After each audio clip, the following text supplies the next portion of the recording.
അപ്പോൾ ഇന്ന് നമ്മൾ എടുക്കാൻ പോകുന്ന ചാപ്റ്റർ എന്ന് പറയുന്നത് ടെക്സ്റ്റിൽ നോക്കാം. ചാപ്റ്റർ നമ്പർ 13 ആണ്. ഓക്കെ, ചാപ്റ്ററിന്റെ നെയിം നിങ്ങൾ കണ്ടോ? ചാപ്റ്റർ എന്ന് പറയുന്നത് മോഷൻ ആൻഡ് ടൈം. ഓക്കെ, ഇതാണ് നമ്മുടെ chapter, motion and time. Okay, എന്താണ് ചാപ്റ്ററിന്റെ name? Motion and time. Okay, motion എന്ന് പറഞ്ഞാൽ നിങ്ങൾ കേട്ടിട്ടുണ്ടോ ഒരു ടേം? മോഷൻ എന്ന് പറയുന്നത് what is motion? It's a type of movement അല്ലേ? എന്താണ്, ഇപ്പൊ നമുക്കൊരു കാർ മൂവ് ചെയ്യാണ്. ഓക്കെ, അപ്പൊ അതൊരു മോഷനാണ്. അല്ലെങ്കിൽ ഇപ്പൊ ഞാൻ മറ്റേ ഇവിടെ ഇങ്ങനെ വാക്ക് ചെയ്യുന്നുണ്ട്, അപ്പൊ ഇതൊരു മോഷനാണ്. അപ്പൊ അതുപോലെ അതാണ് മോഷൻ എന്ന് വെച്ചാൽ ഒരു ടൈപ്പ് ഓഫ് മൂവ്മെന്റ് എന്ന് നമുക്ക് പറയാം. അപ്പൊ മോഷൻ ആൻഡ് ടൈം, ഇതേ കുറച്ച് കാര്യങ്ങൾ നമുക്ക് എന്ത് ചെയ്യാം, ഈ ഒരു ചാപ്റ്ററിൽ ഡിസ്കസ് ചെയ്യാം. ഓക്കെ, അപ്പൊ എല്ലാവരും റെഡി ആണല്ലോ? ഓക്കെ, അപ്പൊ നമുക്ക് ആദ്യം നിങ്ങൾക്കറിയാം, ഇപ്പൊ നമ്മള് ഇപ്പോൾ വെഹിക്കിൾസ് ആണെങ്കിൽ തന്നെ ഇപ്പൊ കാർ, ബൈക്ക് അല്ലെങ്കിൽ ബസ്, ഇങ്ങനെ ഒരുപാട് വെഹിക്കിൾസ് നമ്മൾ കണ്ടിട്ടുണ്ട് അല്ലെ, മൂവ് ചെയ്യുന്നത്. അതുപോലെ തന്നെ ഇപ്പൊ നമ്മൾ ഇപ്പോൾ വാക്ക് ചെയ്യുന്നതും അല്ലെങ്കിൽ റൺ ചെയ്യുന്ന കാര്യങ്ങളും തന്നെ നോക്കി അറിയാൻ പറ്റും. അതിൽ തന്നെ ഫാസ്റ്റ് എന്നും സ്ലോ എന്നും നമ്മൾ പറയാറുണ്ട് അല്ലേ? ഇപ്പൊ ഒരു കാർ, രണ്ട് കാറ് ഇപ്പൊ എന്താണ് ഒരുമിച്ച് എന്താണ് സ്റ്റാർട്ട് ചെയ്യാണെന്ന് വിചാരിക്കാം. അത് എന്താണ്, അത് കുറെ സമയം കഴിയുമ്പോൾ നമ്മൾ പറയും ഒരു കാറിൽ ഫസ്റ്റ് കാർ കുറെ കൂടെ ഫാസ്റ്റ് ആയിട്ടാണ് പോകുന്നത്, സെക്കൻഡ് കാർ കുറച്ച് സ്ലോ ആണ് എന്ന് പറയും. അത് എന്തിന്റെ ബേസിലാണ് നമ്മൾ അങ്ങനെ പറയാം, ഫാസ്റ്റ് എന്നും സ്ലോ എന്നും? എന്തിന്റെ ബേസിലായിരിക്കാം? ഒന്ന് നമ്മൾ അത് എത്രത്തോളം ഡിസ്റ്റൻസ് കവർ ചെയ്തു, അതായത് ഒരു ടൈം നമ്മൾ ഫിക്സ് ചെയ്ത് വെക്കുകയാണ്. ഇപ്പൊ ഒരു എക്സാമ്പിൾ പറഞ്ഞത് 1 മണിക്കൂർ. ഇപ്പൊ ബസ് നമുക്ക് നോക്കാം, 1 മണിക്കൂറാണ് നമ്മൾ എടുക്കുന്ന ടൈം. 2 ബസ്സും 1 മണിക്കൂർ ട്രാവൽ ചെയ്തതാണ് നോക്കുന്നത്. അപ്പോൾ അതിൽ ഏത് ബസ്സാണ്, ഫസ്റ്റ് ബസ് ആണോ സെക്കൻഡ് ബസ് ആണോ ഏറ്റവും കൂടുതൽ ഫാസ്റ്റ് ആയിട്ട് മൂവ് ചെയ്തത് എന്ന് നമ്മൾ എങ്ങനെയാ പറയാൻ മനസ്സിലാക്കുന്നത്? അതായത് നമ്മൾ കൊടുത്ത ടൈം എത്രയാണ്?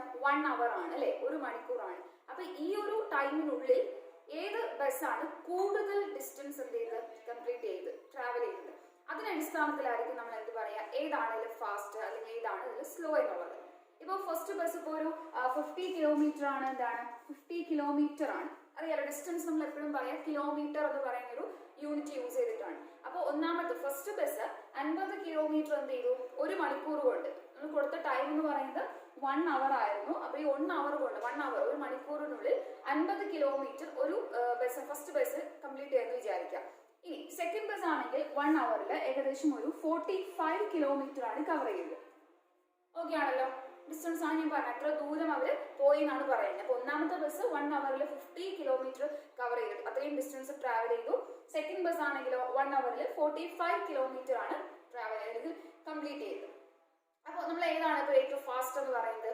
ഫസ്റ്റ് ബസ് അല്ലേ? കാരണം ഫസ്റ്റ് ബസ് വെറും 1 മണിക്കൂറിനകത്ത് 50 കിലോമീറ്റർ ഡിസ്റ്റൻസ് എന്ത് ചെയ്തു ട്രാവൽ ചെയ്തു. എന്നാൽ സെക്കൻഡ് ബസ് ആണെങ്കിലോ 1 മണിക്കൂറിൽ വെറും 45 കിലോമീറ്റർ മാത്രമാണ് എന്ത് ചെയ്തത് കംപ്ലീറ്റ് ചെയ്തിട്ടുണ്ടായിരുന്നത് അല്ലെ? അപ്പൊ ഇതിന്റെ അതായത് ഓരോ ഒബ്ജക്ട്സും എത്രത്തോളം ഡിസ്റ്റൻസ് എന്ത് ചെയ്തു കവർ ചെയ്തു, എത്ര ദൂരം അവർ കംപ്ലീറ്റ് ചെയ്തു, അതിന്റെ അടിസ്ഥാനത്തിലായിരിക്കും നമ്മൾ അവരുടെ സ്പീഡ് എന്ന് പറയുന്ന ഒരു കാര്യം അല്ലെ. ഫാസ്റ്റ് അല്ലെങ്കിൽ സ്ലോ എന്ന് പറയുന്നത് എന്താണ്? സ്പീഡാണ്, അവരുടെ വേഗതയാണ്.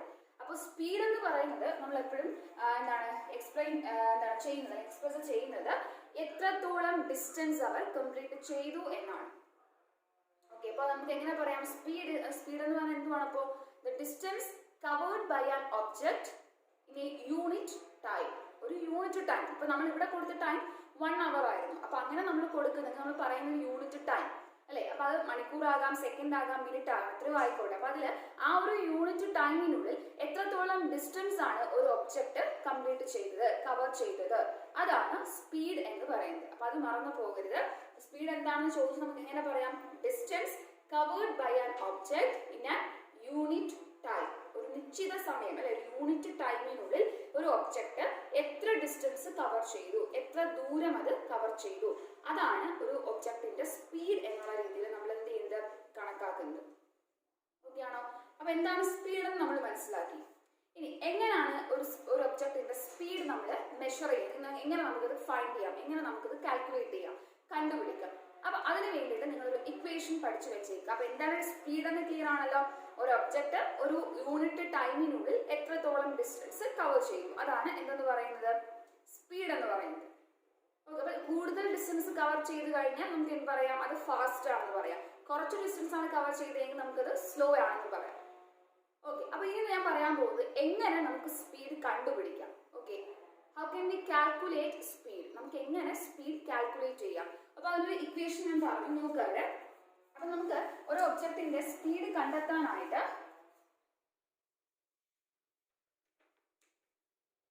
വേണ്ടതാണ് സ്പീഡ് ഇസ് ഈക്വൽ ടു,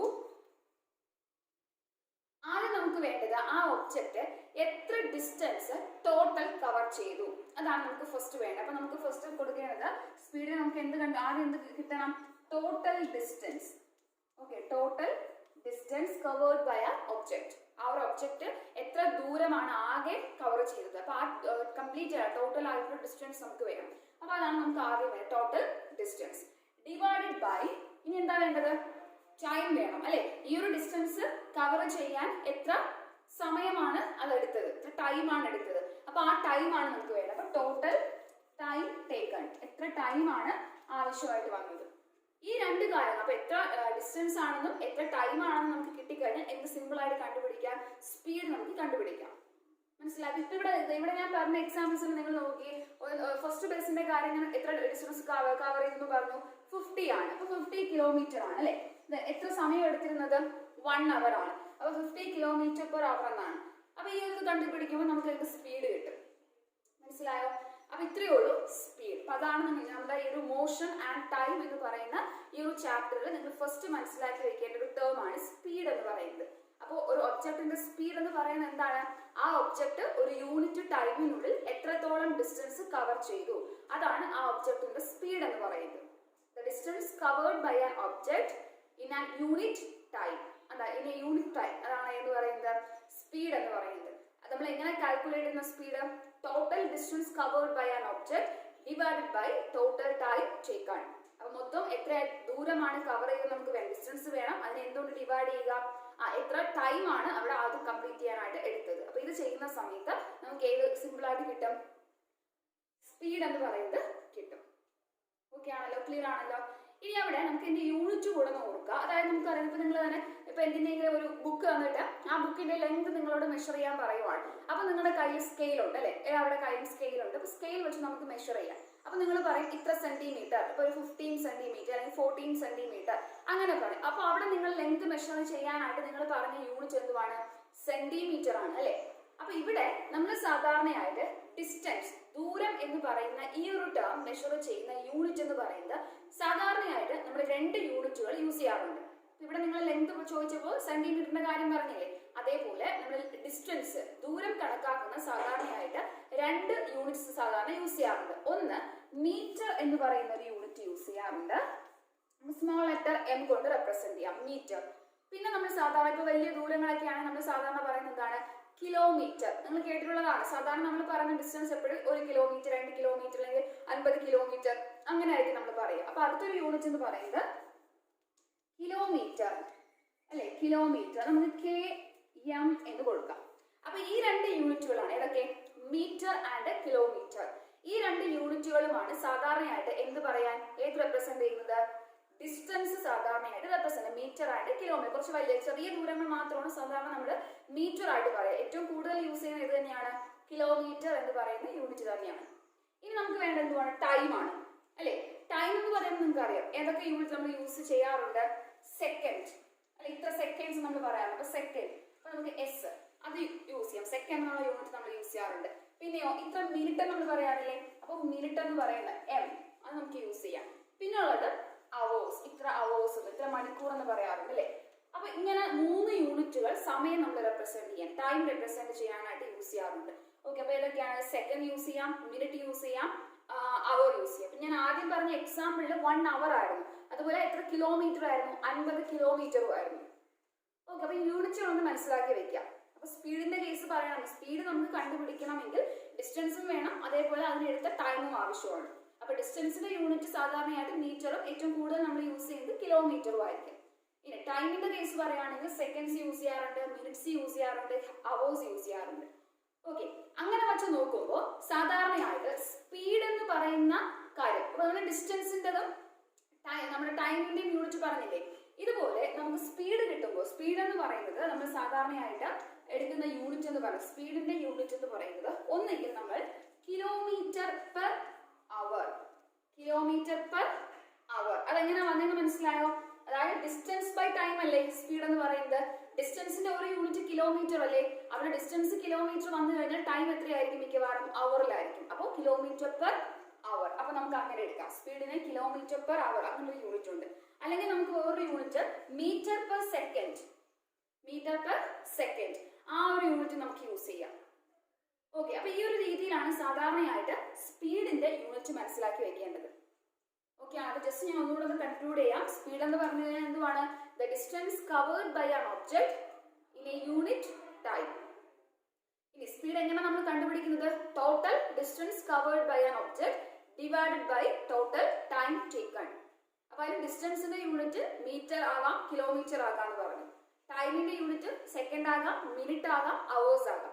ഇനി സ്പീഡ് നമ്മൾ സാധാരണ പറയുന്ന ഏത് യൂണിറ്റ്സിലാണ്? ഒന്നുകിൽ കിലോമീറ്റർ പെർ അവർ എന്ന യൂണിറ്റ് യൂസ് ചെയ്യാം, അല്ലെങ്കിൽ മീറ്റർ പെർ സെക്കൻഡ് എന്ന യൂണിറ്റ് യൂസ് ചെയ്യാം. അപ്പൊ ഈ രണ്ട് കാര്യങ്ങൾ, അത് നമ്മുടെ സ്പീഡ് എന്താണ്, ഇതിനകത്ത് ഓരോന്നിന്റെയും യൂണിറ്റ്സ്, അപ്പൊ ഇത്രയും കാര്യങ്ങളാണ് ഫസ്റ്റ് നിങ്ങൾ എന്ത് ചെയ്യേണ്ടത്, മനസ്സിലാക്കേണ്ടത്.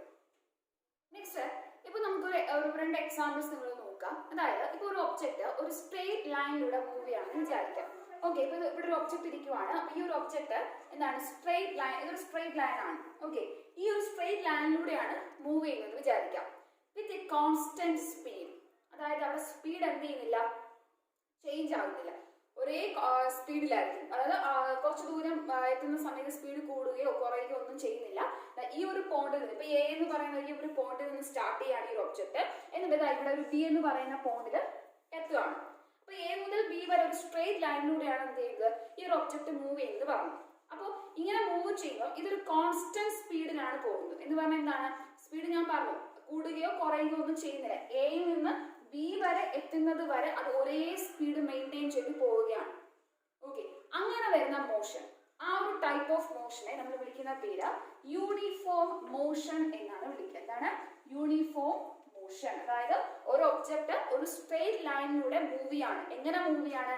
വിത്ത് എ കോൺസ്റ്റന്റ് സ്പീഡ്, ഒരു കോൺസ്റ്റന്റ് സ്പീഡോട് കൂടി, അതായത് ആ സ്പീഡിൽ യാതൊരു ചേഞ്ചും ഇല്ല. സ്റ്റാർട്ട് ചെയ്യുന്നത് തൊട്ട് എൻഡ് ചെയ്യുന്നത് വരെ ഒരേ സ്പീഡ് ഇങ്ങനെ മെയിൻറ്റെയിൻ ചെയ്ത് കൊണ്ടുപോവുകയാണ്. അങ്ങനെ വരികയാണെങ്കിൽ ആ ഒരു മോഷനെ നമുക്ക് എന്ത് വിളിക്കാം? യൂണിഫോം മോഷൻ എന്ന് പറയാം. മനസ്സിലായ? ഒരു കോൺസ്റ്റന്റ് സ്പീഡ് തന്നെ മെയിൻറ്റെയിൻ ചെയ്യുകയാണെങ്കിൽ അതാണ് എന്തെന്ന് പറയുന്നത്, യൂണിഫോം മോഷൻ എന്ന് പറയുന്നത്. ഇനി വേറൊരു എക്സാമ്പിൾ നോക്കാം. അവിടെ എന്ന് പറയുന്നത് ഇത് ഒരു സ്ട്രെയിറ്റ് ലൈനിലേക്ക് തന്നെയാണ്, അതിലൂടെയാണ് മൂവ് ചെയ്ത് എ തൊട്ട് ബി വരെ തന്നെയാണ് ഒബ്ജക്റ്റ് പോകുന്നത്. പക്ഷേ അവിടെ ഈ ഒരു ഒബ്ജക്റ്റ് കോൺസ്റ്റന്റ് സ്പീഡ് മെയിൻറ്റെയിൻ ചെയ്യുന്നില്ല. അതായത് അവിടെ സ്പീഡ് ചേഞ്ച് ആവുന്നുണ്ട്. അതായത് തുടങ്ങിയപ്പോൾ കുറച്ച് നല്ല സ്പീഡിൽ വന്നു, പിന്നെ ഒരു ഏകദേശം സെന്റർ ഒക്കെ എത്തിയപ്പോൾ വീണ്ടും എന്ത് ചെയ്തു, സ്പീഡ് കുറഞ്ഞു, കുറച്ചുകൂടെ പോയപ്പോൾ വീണ്ടും സ്പീഡ് കൂടി. അപ്പൊ അവിടെ കോൺസ്റ്റന്റ് സ്പീഡ് നമുക്ക് പറയാൻ പറ്റുമോ? ഇല്ല, അവിടെ സ്പീഡ് എന്ത് ചെയ്യുന്നുണ്ട്, ചേഞ്ച് ചെയ്യുന്നുണ്ട്. അങ്ങനെ ചേഞ്ച് ചെയ്യുകയാണെങ്കിൽ ഓക്കെ, ഇത് മനസ്സിലാക്കാൻ നമ്മൾ ആദ്യം പറഞ്ഞ യൂണിഫോം മോഷൻ ആണ്. അതായത് ഒരു ഒബ്ജക്റ്റ് സ്ട്രെയിറ്റ് ലൈനിലൂടെ മൂവ് ചെയ്യാണ്. എങ്ങനെ മൂവ് ചെയ്യാണ്? With a constant speed. അവിടെ സ്പീഡിന് യാതൊരു മാറ്റവും ഇല്ല, തുടങ്ങുന്നത് തൊട്ട് അവസാനിക്കുന്നത് വരെ ഒരേ സ്പീഡ് മെയിൻറ്റെയിൻ ചെയ്ത് പോവുകയാണ്. അതാണ് എന്ത്, യൂണിഫോം മോഷൻ എന്ന് പറയുന്നത്. എന്നാൽ നേരെ മറിച്ച് ഒരു സ്ട്രെയിറ്റ് ലൈനിലൂടെ ഒരു ഒബ്ജക്റ്റ് സ്പീഡിൽ ഇങ്ങനെ ചേഞ്ച് കൊടുത്താണ് പോകുന്നത്, കൂടിയും കുറഞ്ഞു അങ്ങനെ ചേഞ്ച് കൊടുത്താണ് പോകുന്നത്, എങ്കിൽ ആ മോഷനെ നമുക്ക് വിളിക്കാം നോൺ യൂണിഫോം മോഷൻ എന്ന് പറയാം. എന്താണ്? Non uniform motion. അത് എളുപ്പമല്ലേ പഠിക്കാൻ? കാരണം യൂണിഫോം മോഷൻ എന്ന് പറഞ്ഞാൽ എന്താണ്? ഒരേപോലെ പോവുകയാണ്, ഒരു സ്ട്രെയിറ്റ് ലൈനിലൂടെ ഒരേ സ്പീഡിൽ പോകുന്നുണ്ട്, അത് യൂണിഫോം മോഷൻ. അപ്പൊ നോൺ യൂണിഫോം എന്ന് പറഞ്ഞാൽ എന്താണ്? യൂണിഫോം അല്ലാത്ത രീതിയിൽ, അതായത് ഒരേ സ്പീഡിലല്ല പോകുന്നത്, ആ ഒരു സ്പീഡിൽ ചേഞ്ച് വരുന്നുണ്ട്. അതും സ്ട്രെയിറ്റ് ലൈനിലൂടെ തന്നെയാണ്, പക്ഷെ അവിടെ സ്പീഡിൽ എന്ത് ചെയ്യുന്നുണ്ട്, വ്യത്യാസം വരുന്നുണ്ട്. അപ്പൊ ഇതിന്റെ ഡിഫറൻസ് നിങ്ങളൊന്ന് മനസ്സിലാക്കി വെക്കുക, uniform motion and non uniform motion. Okay, next നമ്മൾ നോക്കാൻ പോകുന്നത് സ്പീഡ് നമ്മൾ മനസ്സിലാക്കി, what is uniform and non uniform motion. അപ്പൊ ഈ രണ്ട് കാര്യങ്ങൾ നമ്മൾ മനസ്സിലാക്കി കഴിഞ്ഞു. Next we are going to measurement of time. Okay, അപ്പൊ അടുത്ത് നമ്മൾ പഠിക്കാൻ പോകുന്നത് ടൈമിന്റെ മെഷർമെന്റ് ആണ്. അപ്പൊ ഈ മെഷർമെന്റ് ഓഫ് ടൈം നമ്മൾ പറയുമ്പോൾ ഏറ്റവും നല്ലൊരു എക്സാമ്പിൾ ആണ് സിമ്പിൾ പെൻഡുലം എന്ന് പറയുന്നത്. ഓക്കെ, നിങ്ങൾ ഈ ക്ലോക്കുകളൊക്കെ കണ്ടിട്ടുണ്ടായിരിക്കും, താഴേക്ക് ഇങ്ങനെ ജസ്റ്റ് ഒന്ന് ഹാങ് ചെയ്ത് നിൽക്കുന്ന ഒരു സ്ട്രക്ചർ. അത് ഓരോ അവേഴ്സ് കഴിയും തോറും എന്ത് ചെയ്യും, അതിങ്ങനെ എന്ത് ചെയ്യണം, അത്രയും ബെൽ ഇങ്ങനെ കേൾക്കും, അല്ലെങ്കിൽ പെൻഡുലം എന്നാണ് നമ്മൾ അതിനെ പറയുന്നത്. അപ്പൊ നമുക്ക് ഇവിടെ ഒരു സിമ്പിൾ പെൻഡുലം എന്ന് പറയുന്ന ഒരു ഡിവൈസ് യൂസ് ചെയ്തിട്ട് നമുക്ക് എന്ത് ചെയ്യാം, ഈ ഒരു ടൈമിന്റെ മെഷർമെന്റ് നമുക്ക് എന്ത് ചെയ്യാം, വളരെ ഈസി ആയിട്ട് പഠിക്കാൻ പറ്റും. ഓക്കെ, അതെങ്ങനെയാണെന്ന് നമുക്ക് നോക്കാം. ഓക്കെ, അപ്പൊ നമുക്ക് സിമ്പിൾ പെൻഡുലം നമുക്ക് ആദ്യം ഒന്ന് പരിചയപ്പെടണം. Simple pendulum. സിമ്പിൾ പെൻഡുലം എന്ന് പറഞ്ഞു കഴിഞ്ഞാൽ കാര്യം വളരെ എന്താണ് സിമ്പിൾ ആയൊരു ഡിവൈസ് ആണ്. അതായത് അതിന് പ്രത്യേകത എന്ന് പറഞ്ഞാൽ ടെക്സ്റ്റ് ബുക്ക് ഉള്ളവരൊന്നും അത് എടുക്കുക. അത് ടെക്സ്റ്റിൽ പേജ് നമ്പർ 146 146 എടുക്കുക. അപ്പൊ അതിനകത്ത് കുറച്ച് കാര്യങ്ങൾ കൊടുത്തിട്ടുണ്ട്, പിക്ചേഴ്സ് ഒക്കെ കൊടുത്തിട്ടുണ്ട്. അപ്പൊ ഉള്ളവരെ ഒന്ന് നോക്കുക. അല്ലാത്തൊരു ഞാൻ പറയുന്നത് ശ്രദ്ധിച്ചാൽ മതി. ഓക്കെ, അപ്പൊ നമുക്ക് ഇവിടെ ഒരു സിമ്പിൾ പെൻഡുലം എന്ന് പറയുന്നത് ഇതാണ് ആ ഒരു സിമ്പിൾ പെൻഡുലത്തിന്റെ ഒരു സ്ട്രക്ചർ. ഇതൊരു റിജിഡ് ആയ ഒരു റോഡാണ്, ഒരു കട്ടിയുള്ള ഒരു റോഡാണ്, സ്റ്റിക്ക് പോലത്തെ സ്ട്രക്ചറാണ്. അതിൽ നിന്ന് ഒരു ത്രെഡ്, ഒരു നൂല് ഇങ്ങനെ താഴേക്ക് ഇങ്ങനെ കെട്ടിയേക്കും. അതിന്റെ ഏറ്റവും താഴെയായിട്ട് ചെറിയൊരു ബോബ്, ഇത് നമ്മൾ ബോബ് എന്ന് പറയും. ബോബ്, ഈ ബോബ് എന്ന് പറയുമ്പോൾ നമ്മുടെ മെറ്റൽ, അയണിന്റെയോ ഇരുമ്പിന്റെ അങ്ങനെ എന്തെങ്കിലും ഒരു ഇതായിരിക്കും, മെറ്റൽ എന്തെങ്കിലും കൊണ്ടുണ്ടാക്കിയിട്ടുള്ള ഒരു ബോൾ പോലത്തെ ഒരു ഇതായിരിക്കും. അതാണ് ഈ ബോബ് എന്ന് പറയുന്നത്. ഇത്രയുമാണ് ഒരു സിമ്പിൾ പെൻഡുലം എന്ന് പറയുന്നത്. അപ്പൊ ഈ ഒരു ത്രെഡിൽ ഇതിനെ ഇങ്ങനെ സസ്പെൻഡ് ചെയ്തിട്ടേക്കും, മീൻസ് ഇങ്ങനെ ഹാങ് ചെയ്ത് തൂക്കിയിട്ടേക്കും. അതാണ് ഈ ഒരു സ്ട്രക്ചർ. അപ്പൊ ഇതാണ് ഇപ്പൊ ഞാൻ ഈ വരച്ചിരിക്കുന്നില്ലേ, ഇതാണ് ഒരു സിമ്പിൾ പെൻഡുലം എന്ന് പറയുന്നത്. ഒരു റിജിഡ് റോഡ് ഉണ്ടായിരിക്കും. ആ റിജിഡ് റോഡിൽ നിന്ന് ഒരു ത്രെഡ് വന്നിട്ടുണ്ട്. ആ ത്രെഡിൽ ഏതാണ് ഒരു ചെറിയൊരു മെറ്റൽ ഉണ്ടാക്കിയിട്ടുള്ള ഒരു ബോബ്, ഒരു ചെറിയൊരു ബോൾ ഇങ്ങനെ കെട്ടിയിട്ടേക്ക്. ആ ബോളിനെയാണ് നമ്മൾ, ആ മെറ്റൽ ബോൾ ആണെന്ന് പറയുന്നത് ബോബ് എന്ന് പറയുന്നത്. ഓക്കെ, അപ്പൊ സിമ്പിൾ പെൻഡുലം എന്താണെന്ന് ക്ലിയർ ആണല്ലോ. ഇനി ഇതിന്റെ ഈ ഒരു സിമ്പിൾ പെൻഡുലത്തിന്റെ വർക്കിംഗ് വെച്ചിട്ട് നമുക്ക് എന്ത് ചെയ്യാം, ഇതിന്റെ ടൈം പീരീഡ് അല്ലെങ്കിൽ അങ്ങനെയുള്ള ഒരു കാര്യം നമുക്ക് മനസ്സിലാക്കാൻ പറ്റും. അത് എങ്ങനെയാണെന്ന് ചോദിച്ചാൽ സിമ്പിൾ ആണ്, വളരെ സിമ്പിൾ ആയിട്ടുള്ള ഒരു കാര്യമാണ്. ഇപ്പൊ നോക്കിക്കേ, ഞാൻ ഇപ്പൊ ഈ ഒരു സിമ്പിൾ പെൻഡുലം ഇങ്ങനെ വെച്ചേക്കുവാണ്. ഓക്കെ, അപ്പൊ ഇത് നമുക്ക് എ എന്നുള്ള ഒരു പോയിന്റ് ആയിട്ട് കൊടുക്കാം. ഓക്കെ, അതിന് വേണം നമുക്കൊരു ഒ എന്ന് കൊടുക്കാം, അത് കുറച്ചുകൂടെ എളുപ്പം നിങ്ങൾക്ക്. അപ്പൊ ഇതിപ്പോ റെസ്റ്റിൽ ഇരിക്കുവാണ്. റെസ്റ്റിൽ എന്ന് പറഞ്ഞാൽ ഇപ്പൊ അനങ്ങാതെ ഈ ഒരു സ്റ്റാൻഡിൽ നിന്ന് ഇങ്ങനെ അനങ്ങാതെ ഇങ്ങനെ തൂക്കിയിട്ടേക്കുവാണ്. അപ്പൊ ഇത് അനങ്ങാതെ നിൽക്കുവാണ്. അപ്പൊ ഇതിപ്പോ ഇരിക്കുന്ന ഒരു നോർമൽ പൊസിഷൻ ആണ്. അപ്പൊ ഞാൻ ഈ പൊസിഷനെ ഞാൻ എന്ത് കൊടുക്കാണ്, ഒ എന്നൊരു പേര് കൊടുക്കാണ്. ഇപ്പൊ ഇതിരിക്കുന്ന ആ ഒരു നോർമൽ പോയിന്റ് ഒ എന്ന് കൊടുക്കാണ്. ഇനി ഞാൻ ഇതിന് എന്ത് ചെയ്യാണ്, ജസ്റ്റ് ഒന്നിങ്ങനെ സ്വിങ് ചെയ്ത് വിടാണ്, ജസ്റ്റ് ഒന്ന് ആട്ടി വിട്ടു കൊടുക്കാണ്. അപ്പൊ നോക്കുക, ഞാൻ ഇതിനെ ചെയ്യുന്നത് ഇവിടുന്ന് ഇങ്ങോട്ടൊന്ന്, നിങ്ങൾക്ക് ആ ഒരു പിക്ചർ കിട്ടി കാണുമെന്ന് വിചാരിക്കുന്നു. അതായത് ഇപ്പം ഇത് ഇങ്ങനെ തൂങ്ങി നിൽക്കുവാണ്, ആ ഒരു സ്റ്റാൻഡ്, ആ ഒരു ബോൾ ഇങ്ങനെ തൂങ്ങി നിൽക്കുന്നുണ്ട്. ഇപ്പൊ നിൽക്കുന്ന ആ പോയിന്റാണ് ഞാൻ ഒ എന്ന് കൊടുത്തു. അപ്പൊ ഞാൻ ജസ്റ്റ് ഇതിനെ എന്ത് ചെയ്യാൻ പോവാണ്, ഒന്ന് സ്വിങ് ചെയ്ത് വിട്ട് കൊടുക്കുകയാണ്, ഒന്ന് ആട്ടി കൊടുത്ത് വിടുകയാണ്. അപ്പൊ നമ്മള് ജസ്റ്റ് ഇവിടുന്ന് ഈ ഒ എന്ന് പറയുന്ന പോയിന്റ് ഇങ്ങോട്ട് ഇതിനെ ഇങ്ങനെ വലിച്ചു. അതായത് ഇതിപ്പോ ഇങ്ങോട്ട് വന്നു, ഇവിടെ ഇങ്ങോട്ട് വന്നു. ഞാൻ ഈ ഒരു പോയിന്റിനെ എ എന്ന് കൊടുക്കുകയാണ്. എന്നിട്ട് ഞാൻ അങ്ങ് വിട്ടു കൊടുത്തു. അപ്പൊ എന്ത് ചെയ്യും, ഇത് നേരെ വന്നിട്ട് വീണ്ടും ഓയിൽ വരുന്നു. അത് കഴിഞ്ഞ് വീണ്ടും ഇവിടെ വരും, ഇവിടെ വരും. ഇത് ഞാൻ ബി എന്നൊരു പോയിന്റ് കൊടുത്തു. ഓക്കെ, തിരിച്ച് വീണ്ടും എവിടെ വരും, ഓയിലേക്ക് വരും. മനസ്സിലായോ? അതായത് ഒ എന്ന് പറയുന്ന ഈ ഒരു പോയിന്റിൽ നിൽക്കുവാണ്. ഇവിടെ നിൽക്കുന്ന ഈ ഒരു ബോബിനെ ഞാൻ എന്ത് ചെയ്തു, ഇങ്ങോട്ടേക്ക് ഒന്ന് വലിച്ചു വിടുകയാണ്. അപ്പൊ എന്താ സംഭവിക്കുക, അത് ആദ്യം എവിടെ വന്നു, എയിൽ വന്നു. പിന്നെ ഞാൻ വിട്ട് കഴിയുമ്പോഴോ എയിൽ നിന്ന് ഓയിലെത്തും. ഓയിൽ നിന്ന് വീണ്ടും ബിയിൽ വരും. ബിയിൽ നിന്ന് വീണ്ടും ഇവിടെ തിരിച്ചെത്തും, ഓയിലേക്ക് തിരിച്ചു. മനസ്സിലായോ? അപ്പൊ അത് എവിടുന്നാണോ സ്റ്റാർട്ട് ചെയ്തത് അവിടെ തന്നെ തിരിച്ചെത്തണം. അതാണ് നമ്മൾ ഒരു ഓസിലേഷൻ എന്ന് പറയുന്നത്. എന്താണ്, വൺ ഓസിലേഷൻ എന്ന് പറയും. ഓസിലേഷൻ, അതായത് ഞാൻ ഇവിടെ നിന്നാണ് ഞാൻ സ്റ്റാർട്ട് ചെയ്ത് കൊടുത്തത്, ഓ എന്ന് പറയുന്ന ഒരു പോയിന്റിൽ ഒന്നും അല്ലായിരുന്നോ. അത് വീണ്ടും ഞാൻ ഇങ്ങനെ സ്വിങ് ചെയ്ത് കൊടുത്തപ്പോൾ അത് എയിൽ വന്നു, തിരിച്ച് വീണ്ടും എന്താണ് ബിയിൽ പോകുന്നു, തിരിച്ച് വീണ്ടും എന്ത് ചെയ്യും, ഓയിലേക്ക് വന്നു. മനസ്സിലായി? അപ്പൊ അതാണ് എന്തെന്ന് പറയുന്നത് ഒരു ഓസിലേഷൻ എന്ന് പറയാം. നിങ്ങൾക്ക് ക്ലിയർ ആവുന്നുണ്ടോ? അപ്പൊ ഈ പറഞ്ഞിരിക്കുന്ന ഇതാണ് ഒരു ഓസിലേഷൻ എന്ന് പറയുന്നത്. മനസ്സിലായി? ഇപ്പം ജസ്റ്റ് ആ ഒരു സിമ്പിൾ പെൻഡിൽ ഇപ്പൊ കയ്യിൽ കാണിച്ചു തരാനായിട്ടില്ല, അല്ലെങ്കിൽ ജസ്റ്റ് ഒരു ഡെമോ കാണിച്ചു തരായിരുന്നു. അപ്പൊ ജസ്റ്റ് ആ ഒരു പെൻഡിൽ ഇപ്പം എക്സാമ്പിൾ ആയിട്ട് നോക്കുകയാണെങ്കിൽ ഇപ്പം നോക്കുക, ഇതിലിപ്പം ഇതാ ഈ ഒരു പെൻ. അപ്പൊ ഞാൻ ജസ്റ്റ് ഒരു പെൻഡിലായിട്ട് നമ്മൾ കൺസിഡർ ചെയ്യാം. അപ്പൊ ഇതൊരു സിമ്പിൾ പെൻഡിലാണ്. ഇപ്പൊ ഇത് നിൽക്കുന്നു, ഇവിടെ ഒരു ബോബ് നേരത്തെ നമ്മൾ പറയുന്നത് ഈ ഒരു ബോബ് ഇവിടെ ഉണ്ട്. ഓക്കെ, അപ്പൊ ഇപ്പൊ ഇത് നിൽക്കുന്നത് നോർമൽ ആണ്. അപ്പൊ ഈ ഒരു പോയിന്റ് ആണ് ഞാൻ ഒ എന്ന് പറഞ്ഞത്. ഓക്കെ, അപ്പൊ ഞാൻ ഇതിന് എന്ത് ചെയ്യാൻ പോവാണ്, ജസ്റ്റ് ഒന്ന് ആട്ടിന്ന് വിട്ട് കൊടുക്കാന്ന് പറഞ്ഞു. അപ്പൊ ഞാൻ എന്ത് ചെയ്തു, ഈ ഓയിൽ നിൽക്കുന്ന ഈ സാധനത്തെ ജസ്റ്റ് ഇങ്ങോട്ടൊന്ന് വലിച്ചിട്ട്, അപ്പൊ ഇവിടെ ഇത് ഏത് പോയിന്റാണ്, എ എന്ന് പറയുന്ന പോയിന്റാണ്. ഞാൻ അങ്ങ് വിട്ടു കൊടുക്കുമ്പോൾ എന്താ ചെയ്യാ, ഇതിപ്പോ ഓയിൽ നിന്ന് എയിൽ വന്നു, നേരെ പതുക്കെ തിരിച്ചിവിടെ വരും. ഇത് ബി എന്ന് പറയുന്ന പോയിന്റ് ആണ് അല്ലെ, തിരിച്ചു വീണ്ടും ഇവിടെ വന്ന് നിൽക്കും, ഓയിൽ വന്ന് നിൽക്കും. ഓക്കെ, അപ്പൊ ഇതാണ് ഒരു ഓസിലേഷൻ. ഇവിടുന്ന് സ്റ്റാർട്ട് ചെയ്തു, ഈ ഒരു ഓയിൽ എന്ന് പറയുന്ന പോയിന്റിൽ നിന്ന് സ്റ്റാർട്ട് ചെയ്തു, എയിൽ പോയി തിരിച്ചു ബിയിൽ വന്നു, തിരിച്ചു വീണ്ടും ഓയിലെത്തി. ഓക്കെ, അപ്പൊ ആ ഓയിൽ നിന്ന് പോയിട്ട് തിരിച്ച് ഓയിൽ തന്നെ വരികയല്ലേ, അതായത് എവിടെ നിന്നാണോ പോയത് അവിടെ തന്നെ തിരിച്ചു വരുവാണ്. അതാണ് നമ്മൾ എന്തെന്ന് പറയുന്നത്, ഒരു ഓസിലേഷൻ എന്ന് പറയുന്നത്. അപ്പൊ നമുക്ക് ഇവിടെ നമ്മൾ മെഷർ, ഇപ്പൊ ഒരു സിമ്പിൾ പെൻഡിൽ കൊടുത്ത് ജസ്റ്റ് ഇങ്ങനെ നിൽക്കുന്ന ആ ഒരു സിമ്പിൾ പെൻഡിലത്തിനെ നമ്മൾ ജസ്റ്റ് ഒരു ഫോഴ്സ് കൊടുത്ത് ഇടുകയാണ്. അപ്പൊ അത് അങ്ങോട്ട് പോയി തിരിച്ച് വീണ്ടും ഓയിൽ വരും. അവിടെ വെച്ച് നിൽക്കത്തില്ല, അത് വീണ്ടും ഇങ്ങനെ കണ്ടിന്യൂ ചെയ്തുകൊണ്ടേയിരിക്കും. അപ്പൊ നമുക്ക് അവിടെ ഓരോ ഓസിലേഷൻ, ഇത്ര ഓസിലേഷൻ അവിടെ നടന്നു, ഇത്ര പ്രാവശ്യം അത് ഓസിലേറ്റ് ചെയ്തു എന്ന് നമുക്ക് കണ്ടുപിടിക്കാൻ പറ്റണം. മനസ്സിലായോ? അപ്പൊ അങ്ങനെ ഒരു സിമ്പിൾ പെൻഡുലത്തിന് ഓരോ ഓസിലേഷന് എത്ര സമയം എടുത്തു? ഇപ്പൊ ഒരു ഓസിലേഷൻ നിങ്ങൾക്ക് ക്ലിയർ ആണല്ലോ, അതായത് ഓയിൽ നിന്ന് തിരിച്ച് ഇവിടെ ഓയിൽ എത്തുന്ന ആ ഒരു ടൈം ആണ്, അല്ലെങ്കിൽ ആ ഒരു അത്രയും ആ ഫോം ആണ് എന്ന് പറയുന്നത് ഓസിലേഷൻ എന്ന് പറയുന്നത്. അപ്പൊ ഈ ഒരു ഓസിലേഷന് എത്ര സമയം ഇത് എടുത്തു? മനസ്സിലായോ? അതായത് ഈ ഓയിൽ നിന്ന് എയിൽ വന്നു, തിരിച്ചെന്താണ് വീണ്ടും ബിയിൽ പോയി, വീണ്ടും ഓയിൽ വന്നു. ഇതാണ് ഒരു ഓസിലേഷൻ. ഇതിന് എത്ര സമയമാണ് എടുത്തത്? Time taken four one oscillation, അതായത് ഒരു ഓസിലേഷന് എത്ര സമയം എടുത്തു? ഇതിനെയാണ് നമ്മൾ എന്ത് പറയുന്നത്? ടൈം പീരീഡ് എന്ന് പറയുന്നത്. ടൈം പീരീഡ് എന്ന് പറയുന്നത് മറന്നു പോകരുത്. ഒരു ഓസിലേഷൻ എടുക്കുന്ന സമയം, അതാണ് ടൈം പീരീഡ് എന്ന് പറയുക. Time taken four one oscillation is known as time period. Okay, അപ്പൊ ഇതാണ് നിങ്ങൾ സിമ്പിൾ പെൻഡുലത്തിൽ നിന്ന് മനസ്സിലാക്കേണ്ട ഒരു കാര്യം. ബട്ട് എങ്ങനെ നമുക്ക് ടൈം മെഷർ ചെയ്യാമെന്നാണ് നമ്മൾ തുടങ്ങിയത് പറഞ്ഞത്. അപ്പൊ അവിടെ സിമ്പിൾ പെൻഡുലം എന്നൊരു ഡിവൈസ് വെച്ചാണ് പറയുന്നത്. അപ്പൊ സിമ്പിൾ പെൻഡുലം എന്ന് പറയുന്ന ഒരു റിജിഡ് റോഡ് ഉണ്ട്, അതിന് ഒരു ത്രെഡ് പോയിട്ടുണ്ട്, അതിന്റെ ഏറ്റവും ടിപ്പിൽ ഒരു മെറ്റൽ കൊണ്ട് ഒരു ബോൾ ഉണ്ട്, അതിന് ഞാൻ ബോബ് എന്ന് പറഞ്ഞു. ഓക്കെ, അപ്പൊ അതിന്റെ ഓസിലേഷൻ ആണ് നമ്മൾ ആദ്യം പറഞ്ഞത്. അങ്ങനെ ഒരു ഓസിലേഷൻ അത് ചെയ്യാനായിട്ട് എടുക്കുന്ന സമയമാണ് അതിന്റെ ടൈം പീരീഡ് എന്ന് പറയുന്നത്.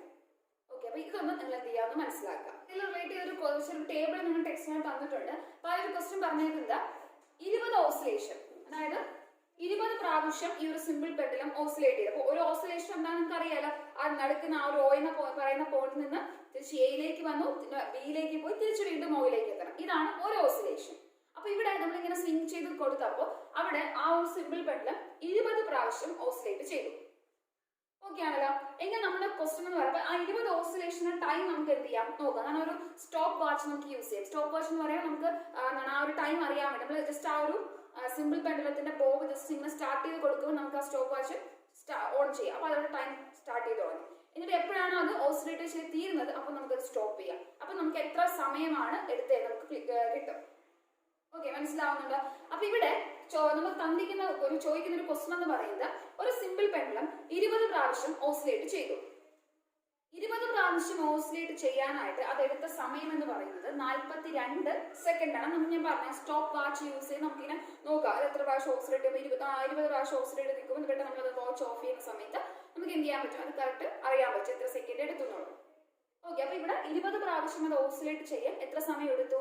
42 സെക്കൻഡ് എടുത്തു. അങ്ങനെയാണെങ്കിൽ ക്വസ്റ്റ്യൻ എന്തായിരിക്കാം? ഒരു ഓസിലേഷന് എത്ര സമയം എടുത്തിട്ടുണ്ടാകും? മനസ്സിലായോ? അപ്പോൾ 20 ഓസിലേഷന് 42 സെക്കൻഡ് എടുത്തെങ്കിൽ ഒരു ഓസിലേഷന് ഹൗ മെനി ടൈം ടേക്കൺ എന്നാണ്, എത്ര സമയം എടുത്തു. എങ്ങനെ നമുക്ക് കണ്ടുപിടിക്കാം? സിമ്പിൾ ആണ്. അതായത് ടോട്ടൽ ഓസിലേഷൻ എത്രയാണ്? 20. ആ 20 ഓസിലേഷൻ എത്ര സമയം എടുത്തു? 42. അപ്പൊ ഡിവൈഡ് ചെയ്താൽ പോരെ, 20 ഡിവൈഡ് ബൈ 42. അപ്പൊ അത് ചെയ്യുമ്പോൾ നമുക്ക് എന്ത് കിട്ടും? അവിടെ ഒരു ഓസിലേഷൻ എടുത്ത സമയം നമുക്ക് ഇവിടെ കിട്ടും. ഓക്കെ, അപ്പൊ ഏകദേശം നിങ്ങൾ ചെയ്ത് നോക്കുക. അപ്പൊ 2.1 എന്ന് കിട്ടും. 2.1 സെക്കൻഡ് ആണ് ടൈം അല്ലേ, അപ്പൊ നമുക്ക് സെക്കൻഡാണ് കൊടുക്കേണ്ടത്. 2.1 സെക്കൻഡ് ആയിരിക്കും നമുക്ക് ഇവിടെ കിട്ടുന്നത്. അപ്പൊ ഇങ്ങനെ നമുക്ക് എത്ര ഓസിലേഷൻ എടുത്താലും അപ്പൊ കാരണം അവിടെ നടക്കുന്ന അത്രയും ഓസിലേഷൻ സമയം നമ്മൾ അപ്പൊ തന്നെ മെഷർ ചെയ്തായിരിക്കും പോകുന്നത്. എന്നിട്ട് അതിൽ നിന്ന് നമുക്ക് എന്ത് ചെയ്യാം, ഒരു ഓസിലേഷന് എത്ര സമയം എടുത്തു, അതാണ് ടൈം പീരീഡ് എന്ന് പറയുന്നത്. ഓക്കെ, അപ്പൊ ടൈം പീരീഡ് കണ്ടുപിടിക്കാൻ പറഞ്ഞാൽ നിങ്ങൾ എന്ത് ചെയ്താൽ മതി, ഒരു ഓസിലേഷന് എത്ര സമയം എടുത്തു എന്ന് കണ്ടുപിടിച്ചാൽ മതിയാകും. ഓക്കെ, അപ്പൊ ഇങ്ങനെയാണ് നമ്മൾ ടൈം പീരീഡ് എന്ത് ചെയ്യുക, മെഷർ ചെയ്യുന്നത്. ഓക്കെ, അപ്പോൾ ഇനി പറഞ്ഞ കാര്യങ്ങൾ, അപ്പോൾ പുതിയ കുറച്ച് കാര്യങ്ങളാണ് നമ്മൾ പഠിച്ചത്. മോഷൻ ആൻഡ് ടൈം എന്ന് പറയുന്ന ചാപ്റ്ററിൽ പകുതിയോളം കാര്യങ്ങൾ ആയിട്ടുണ്ട്. ഇനി കുറച്ച് കാര്യങ്ങളോട് ഇടാം, നമുക്കത് ഒരു ക്ലാസ് കൂടെ ആകുമ്പോൾ അതൊന്ന് കംപ്ലീറ്റ് ആകും. അപ്പൊ ഈ ഇന്നത്തെ ക്ലാസ്സിന് പറഞ്ഞ കാര്യങ്ങൾ നിങ്ങളൊന്ന് മനസ്സിലാവുക. അതായത് ഒരു 3-4 കാര്യങ്ങൾ മാത്രമേ പറഞ്ഞിട്ടുള്ളൂ. ഒന്ന് നമ്മൾ എന്താണ് സ്പീഡ് എന്ന് മനസ്സിലാക്കി, പിന്നെ അതിൽ യൂണിറ്റുകൾ അല്ലെ, ഈ സ്പീഡിന്റെ ഡിസ്റ്റൻസിന്റെ ടൈമിലേക്ക് യൂണിറ്റുകൾ പരിചയപ്പെട്ടു. പിന്നെ യൂണിഫോം മോഷൻ എന്താണ്, നോൺ യൂണിഫോം മോഷൻ എന്താണെന്ന് പറഞ്ഞു. ലാസ്റ്റ് പറഞ്ഞത് സിമ്പിൾ പെൻഡുലം ആണ് അല്ലെ. സിമ്പിൾ പെൻഡുലം എന്താണെന്നുള്ളത് മനസ്സിലാക്കി. അതിൽ ഓസിലേഷൻ എന്താണ്, ടൈം പീരീഡ് എന്താണ്. അപ്പൊ നമുക്ക് എത്ര ഓസിലേഷൻ തന്നാലും അതിന്റെ ടൈം പീരീഡ് കണ്ടുപിടിക്കാൻ ചോദിച്ചു കഴിഞ്ഞാൽ എളുപ്പത്തിൽ നമുക്ക് എന്ത് ചെയ്യാം, കണ്ടുപിടിക്കാം. അപ്പൊ ഇത്രയും കാര്യങ്ങൾ നന്നായിട്ടൊന്ന് വായിച്ച് മനസ്സിലാക്കുക. അപ്പൊ നോട്ട്സ് ഞാൻ തരാം. അപ്പൊ അതിന്റെ കൂടെ നോക്കട്ടെ, നിങ്ങൾക്ക് ഒരു വീഡിയോ കൂടെ എന്റെ കൂടെ അയക്കാൻ പറ്റുമെന്ന് ഞാൻ അയച്ചു തരാം. അതുകൂടെ നിങ്ങൾ കാണുക. ടെക്സ്റ്റ് ബുക്ക് ഉള്ളവർ നന്നായിട്ടൊന്ന് വായിച്ചുകൂടെ നോക്കുക. അപ്പൊ ബാക്കി നമുക്ക് അടുത്ത ക്ലാസ്സിൽ എന്ത് ചെയ്യാം, ക്ലിയർ. അപ്പൊ ഇന്നത്തെ ക്ലാസ് നിങ്ങൾ കണ്ടിട്ട് എന്തെങ്കിലും ചിലപ്പോൾ ഡൗട്ട് വരാൻ ചാൻസ് കാണും. കാരണം നിങ്ങൾ പുതിയതായിട്ട് കേൾക്കുന്ന കുറെ കാര്യങ്ങളാണ്. അപ്പൊ അങ്ങനെ എന്തെങ്കിലും ഡൗട്ട് ഉണ്ടെങ്കിൽ അപ്പോൾ എന്നെ എന്ത് ചെയ്യാം, വിളിക്കുകയോ മെസ്സേജ് ഇടുകയോ ചെയ്താൽ നമുക്കത് ക്ലിയർ ചെയ്യാം. ഓക്കെ, അപ്പോൾ എല്ലാവരും നോട്ട്സ് എഴുതിയെടുത്ത് ടെക്സ്റ്റ് ബുക്ക് ഉള്ളവർ നന്നായിട്ടൊന്ന് വായിക്കുകയും കൂടെ ചെയ്യുക. എല്ലാവർക്കും നമസ്തേ.